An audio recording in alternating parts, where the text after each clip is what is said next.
A conexión por tren entre A Coruña e Santiago permanece pechada debido ás obras de modernización da estación de San Cristovo. Renfe xa habilitou un servizo alternativo por estrada con máis de 250 autobuses e tamén 50 taxis. Afecta a todos os servizos de AVE, Albia, Ablo e tamén os Avant en media distancia que conectan A Coruña con Santiago, Ferrol e Betanzos. Os viaxeiros que veñen desde A Coruña paran xa no bus directamente aquí na entrada principal da estación de tren. E aqueles pasaxeiros que teñen que marchar cara a cidade herculina teñen que entrar na propia estación e camiñar ata o final do andén 1, onde xa os agardan os autobuses. Con todo, Renfe reforzou o seu persoal para guiar a todos os viaxeiros aquí in situ e que non perdan as súas conexións.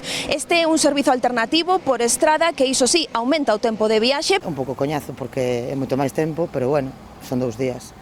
É moito peor os retrasos de todos os días normales de Renfe. Estaría ben que avisase con un pouco máis de antelación porque ao mellor xa non pillaba a opción de tren.